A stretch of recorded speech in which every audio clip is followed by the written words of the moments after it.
जय श्री राधे विज्ञानतिमिरन्दस्य ज्ञानाञ्जनेन श्लाघया चक्षुरुन्मिलितं येन तस्मै श्रीगुरुवे नमः। এখন আমি চৈতন্য চরিতামৃত সপ্তদশ পরিচ্ছেদ থেকে একটু পাঠ করছি। ভুল ভ্রান্তি অপরাধ হলে মাফ করবেন, আমি জানি না কিছু, কারণ সবাই তো আর পড়ার সময় নাই, তাই একটু পাঠ করে সবাইকে এই চৈতন্য চরিতামৃত সম্বন্ধে একটু জানার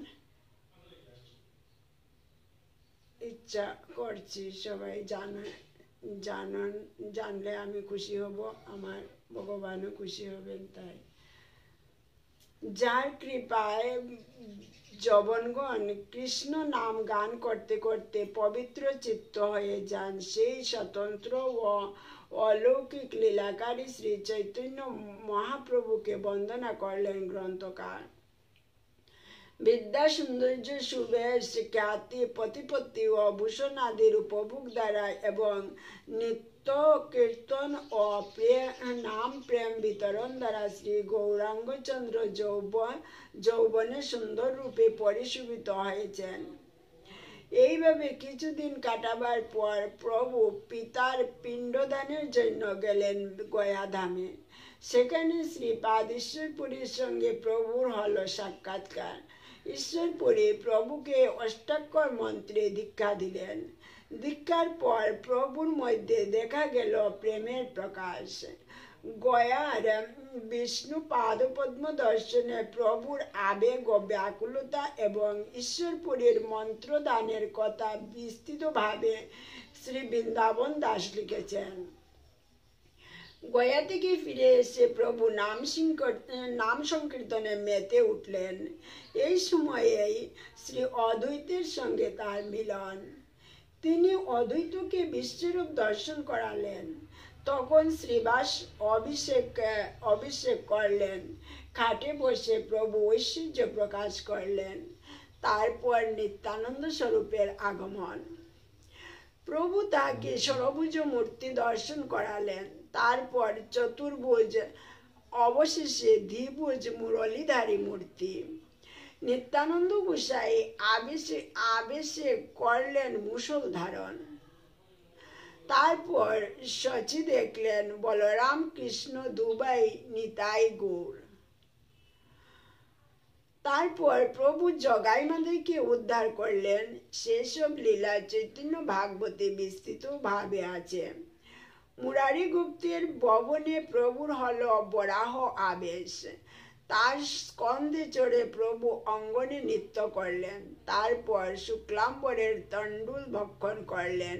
হরের নাম শব্দের অর্থ প্রকাশ করলেন। হরের নাম হরের নাম হরের নামৈব কেবলম কলৌ নাস্তিব্য নাস্তিব্য নাস্তিব্য গতিরন্যতা। প্রভু বললেন, তিনবার এই একই কথা বলার অর্থ কলিযুগে জ্ঞানযোগ, তপ, কর্ম আদিকে নিবারণ করা হচ্ছে। যে তার অন্যতা করে তার নিস্তার নাই। তারপর প্রভু নাম গ্রহণ প্রণালী বর্ণনা করলেন। ত্রিনাদপি শুনিচেন তরুরেব সহিষ্ণুনা ও মানিনা মান দিন কীর্তনিয়া সদাহরি। তৃণের থেকেও নিচ হয়ে, বৃক্ষের মতো সহিষ্ণু হয়ে, সম্পূর্ণ নিরভিমান হয়ে সর্বজীবে সম্মান দিয়ে সর্বদা হরিনাম করতে হবে। তারপর প্রভু নিরন্তর 1 বৎসর শ্রীবাসীর গৃহে রাত্রে সংকীর্তন করলেন। পাষণ্ডীরা যাতে আসতে না পারে তাই কপাট দিয়ে তারা কীর্তন করতেন। তখন পাষণ্ডীরা শ্রীবাসকে কষ্ট দেবার জন্য নানা চক্রান্ত করতে লাগল।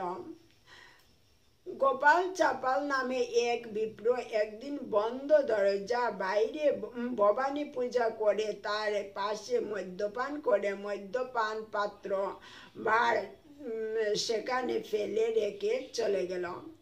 ভক্তবৃন্দেরা সকালে এসব দেখে দুঃখ করতে লাগলেন। শ্রীবাস একজন হাড়ে ডেকে এনে সেই স্থান পরিষ্কার করালেন।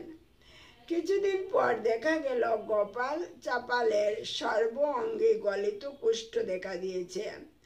তার গা বেয়ে রক্তের দ্বারা গড়িয়ে পড়তে লাগলো, কীটেরা দংশন করতে লাগলো। সে মনের দুঃখে গঙ্গা তীরে একটি আম্রবৃক্ষের নিচে বসে থাকে। একদিন প্রভুকে দেখে সে বলল, আমি গ্রাম সম্পর্কে তোমার মাতুল হই, আমার ব্যাধি নিরাময় করো। প্রভু রেগে বললেন, ওরে পাপী মহাদ্বেষী, তোর নিস্তার নাই, তোকে কোটি জন্ম এইভাবে কষ্ট পেতে হবে। পাষণ্ডী সংহার করার জন্যই আমার এই অবতার। পাষণ্ডীদের সংহার করে ভক্তির প্রচার করব। সেই পাপী মহা দুঃখ ভোগ করতে লাগল। তারপর প্রভু দীর্ঘদিন পরে সন্ন্যাস নিয়ে নীলাচলে গিয়ে সেখান থেকে যখন ফুলিয়া গ্রামে আসেন, তখন সেই পাপী উদ্ধার লাভ করেছিল। প্রভু বললেন, তুমি শ্রীবাসের কাছে দোষ করেছ, তার কাছে যাও। সে তখন শ্রীবাস পণ্ডিতের পায়ে ধরল। তিনি তার দোষ ক্ষমা করলেন। সে সুস্থ হয়ে উঠল। শ্রীবাসের কৃপায় হলো পাপ বিমোচন। একদিন রাত্রে এক ব্রাহ্মণ এলেন প্রভুর কাছে কীর্তন শুনতে শ্রীবাস অঙ্গনে। এসে দেখেন দ্বার বন্ধ। বাধ্য হয়ে তিনি ফিরে গেলেন। পরদিন প্রভুকে তিনি পেলেন গঙ্গা ঘাটে। তিনি বললেন, আজ তোমাকে আমি অভিশাপ দেব, তোমার সংসার সুখ নাশ হবে, এই হলো আমার অভিশাপ। প্রভু সেই কথা শুনে মহা উল্লাসিত হয়ে বললেন, এ তো আমার পরম সৌভাগ্য। আচার্য গোসাইকে প্রভু গুরুর মতো ভক্তি করতেন, তাতে তিনি দুঃখ পেতেন। একদিন তিনি জ্ঞান মার্গকে খুব উচ্চ বলে ব্যাখ্যা করলেন। তাতে প্রভু ক্রুদ্ধ হয়ে তাকে ভর্ৎসনা করলেন। তখন অদ্বৈত আচার্যের খুব আনন্দ হল। মুরারি গুপ্তের মুখে শ্রী রামচন্দ্রের গুণাবলী শুনে তার কপালে প্রভু রামদাস নাম লিখে দিলেন। তারপর প্রভু হরিদাস ঠাকুরকে কৃপা করলেন।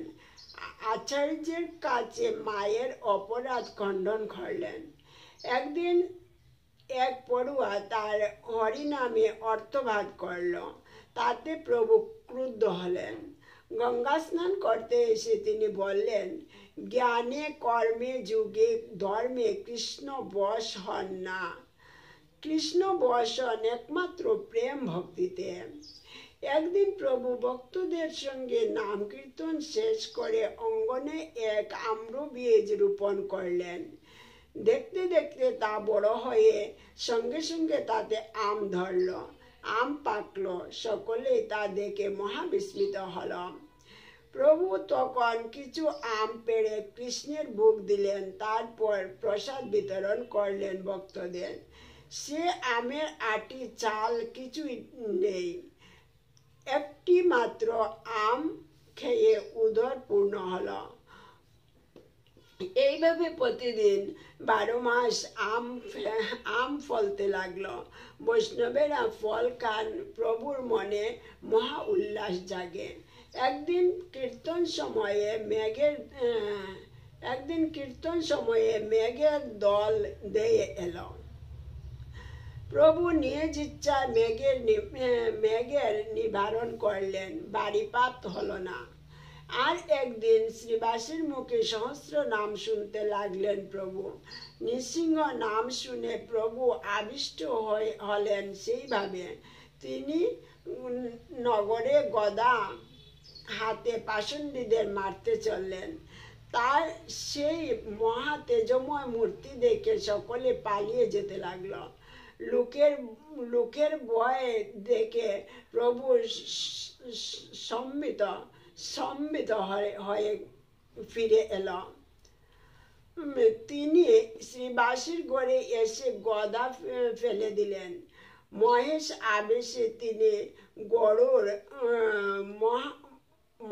আবেশে তিনি ডুমরু হাতে একদিন নৃত্য করতে লাগলেন।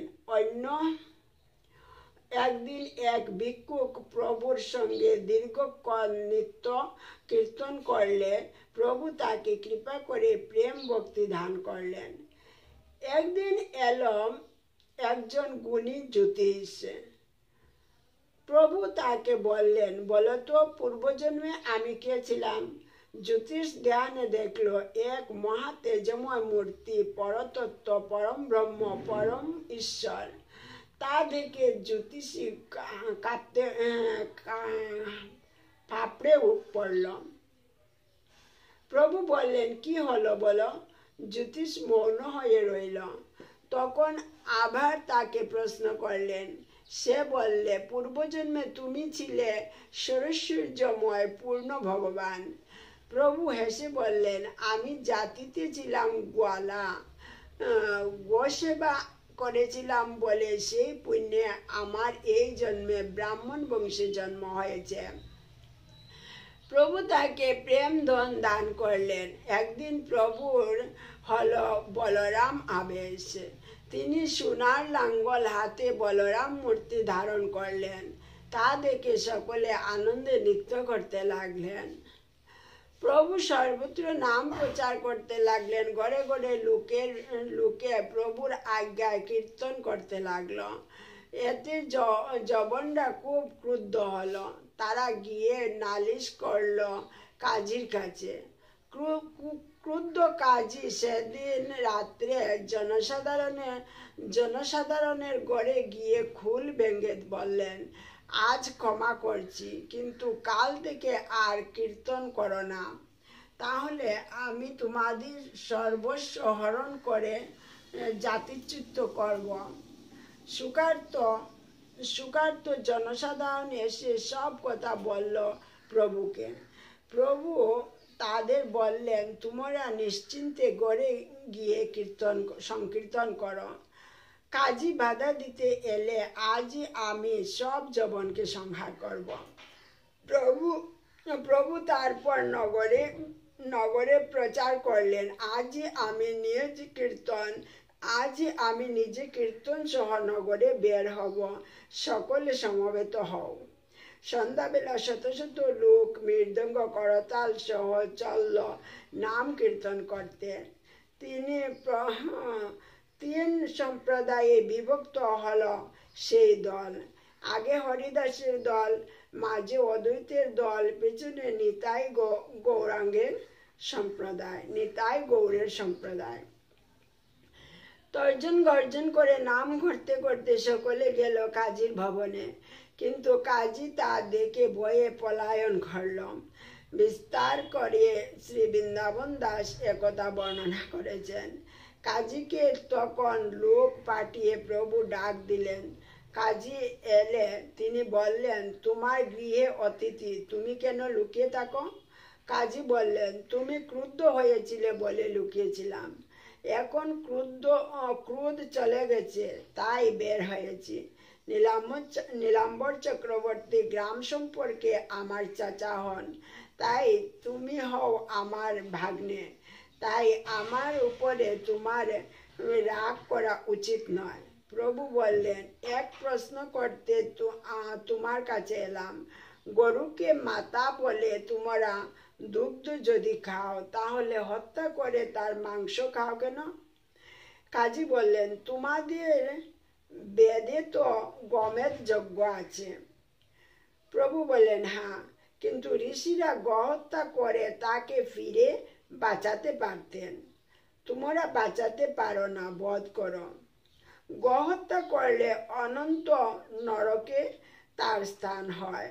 কাজী প্রভুর কথা স্বীকার করলে প্রভু বললেন, তোমাকে আর একটা প্রশ্ন জিজ্ঞাসা করছি, উত্তর দাও। তুমি নাম সংকীর্তন বন্ধ করলে কেন? কাজী বললেন, না, আর বন্ধ করব না। যে রাতে নাম বন্ধের আদেশ দিলাম, সেই রাত্রে দেখলাম এক ভয়াবহ নৃসিংহ মূর্তি আমাকে বলছে, তুই যদি আবার নাম বন্ধ করিস, এমনি করে তোর বক্ষ বিদীর্ণ করব। এই দেখো আঁচড়ের দাগ। কাজী নিজ বুকে আঁচড়ের দাগ দেখালেন। তা দেখে সকলে পরম বিস্মিত হলো। কাজী তখন বললেন, হিন্দুদের যে পরম ঈশ্বর নারায়ণ, তুমি সেই সাক্ষাৎ নারায়ণ। বলতে বলতে কাজীর চোখে জল দেখা দিল। কাজী প্রভুর চরণ স্পর্শ করলেন। কাজী বললেন, যতদিন আমার বংশ জীবিত থাকবে তোমাদের কীর্তনে কেউ বাধা দেবে না। সব ভক্ত একসঙ্গে হরিধ্বনি করে উঠলেন। আর একদিন শ্রীবাসীর পুত্র মারা গেলে প্রভু মৃত পুত্রের জ্ঞান সঞ্চার করে তার মুখে জ্ঞানের কথা শোনালেন। আর একদিন প্রভু আবেশে গুপি গুপি নাম নিচ্ছিলেন। তা দেখে এক পড়ুয়া বললেন, কৃষ্ণ নাম না নিয়ে গুপি নাম লো কেন? প্রভু ক্রুদ্ধ হয়ে তাকে মারতে গেলেন। সে পালিয়ে গেল। সর্বত্র সে প্রভুর নিন্দা করে বেড়াতে লাগলো। প্রভু তখন চিন্তা করতে লাগলেন, এরা সব পাপী, প্রেম ধন বুঝবে না, তাহলে আমার উদ্দেশ্য সিদ্ধ হবে না। এরা যদি আমার চরণ স্পর্শ করত তবু পবিত্র হতো। তাই আমি সন্ন্যাস গ্রহণ করব। আমাকে যদি তারা তখন ভক্তিভাবে প্রণাম করে তবু তারা উদ্ধার পাবে। এই ভেবে প্রভু স্থির করলেন তিনি সন্ন্যাস নেবেন। এই সময় একদিন কেশব ভারতী এলেন নদিয়াতে। প্রভু তাকে সাদরে নিজ গৃহে আনলেন। তাকে বললেন, তোমার কাছে আমি সন্ন্যাস মন্ত্রে দীক্ষা নেব। কেশব ভারতী বললেন, তুমি সাক্ষাৎ নারায়ণ, তুমি যা বলবে তাই হবে প্রভু। তারপর কেশব ভারতী গেলেন কাটুয়াতে। মহাপ্রভু কিছুদিন পর গৃহ ত্যাগ করে গেলেন কাটুয়াতে। সেখানে গিয়ে সন্ন্যাস মন্ত্রে দীক্ষা নিলেন। পরিশেষে গ্রন্থকার বললেন, এইসব লীলা যে বিশ্বাস করে না, তর্কের দ্বারা লীলার মীমাংসা করতে চায়, সে ঘোর নরকে যায়। কেননা চিন্তার অতীত বিচারে তর্কের স্থান নেই। শ্রীকৃষ্ণ চৈতন্য লীলা অনন্ত অদ্ভুত। ব্রহ্মা শিব শেষ, যার অন্ত পায় না।